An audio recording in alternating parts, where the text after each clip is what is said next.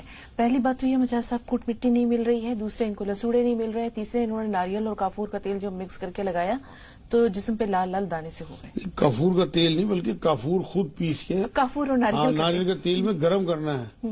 گرم کرنے کے بعد اسے ڈبے میں بھر کے رکھ لیں اور روز رات کو ہفتے میں 2 یا 3 بار اس کی مالش کریں. انشاءاللہ تعالیٰ اگر بال اتر رہے ہوں گے وہ بھی بند ہو جائیں گے. اپنی وائف کے لیے بھی یہی کریں, اور اگر سر میں کوئی خشکی ہوگی, دانے ہوں گے, سب ختم ہو جائیں گے.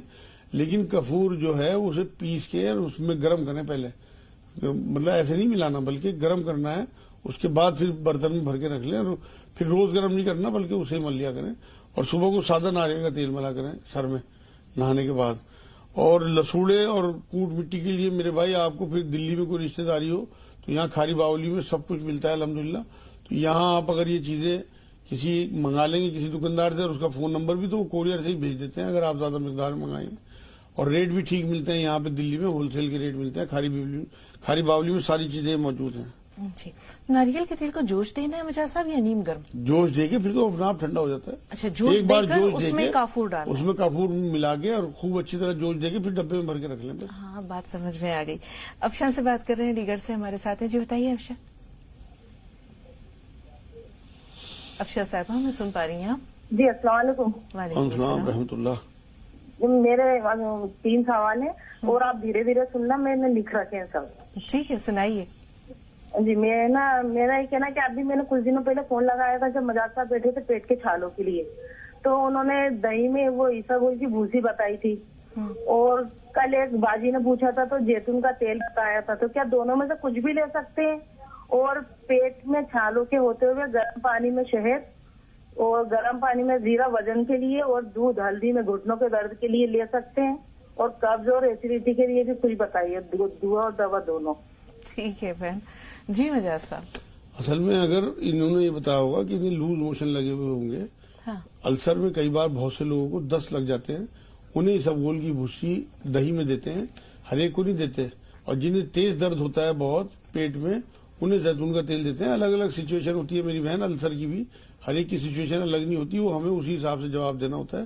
آپ کو اگر لوز موشن لگے ہوئے تو آپ اسی طرح دہی اور وہ, لیکن اس کے ساتھ میں جو آپ کہہ رہی ہیں کہ وہ پیٹ میں چھالوں کے ساتھ ہم شہد گرم پانی میں پی لیں, ہلدی والا دودھ پی لیں, کچھ نہیں پینا بلکہ بہت ہلکا کھانا کھانا ہے 15-20 دن, جب تک یہ آپ دہی لیں گی.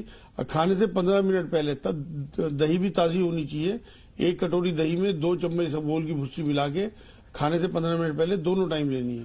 اور کوئی چیز بھاری نہیں کھانی میری بہن جب تک یہ طبیعت آپ کی ٹھیک نہ ہو جائے. پیٹ کا قبض کے لیے کیا کریں مجاز صاحب؟ قبض کے لیے چھوٹی ہرڑ پیس کے رکھیں اور اسے تھوڑا سا پہلے دیسی گھی میں تل کے پھر پیسیں, اور آدھا چمچ رات کو گرم پانی سے لے لیا کریں.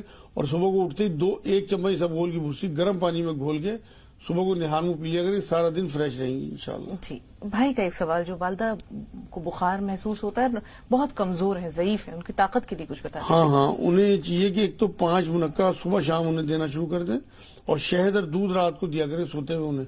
انشاءاللہ بخار بھی باہر آ جائے گا اور ان کی صحت بھی ٹھیک ہو جائے گی. یا سلام یا مومن یا اللہ 300 بار, یا رحمان یا رحیم یا کریم 300 بار, لا الہ الا انت سبحانک انی کنت من الظالمین 40 بار. بہت شکریہ مجاز صاحب اسٹوڈیو میں تشریف آوری کے لیے, ناظرین کی رہنمائی کے لیے. انشاءاللہ کچھ دنوں بعد پھر آپ سے ملاقات ہوگی. اللہ آپ کو صحت و عافیت دے اور تندرستی عطا کرے. بہت بہت شکریہ.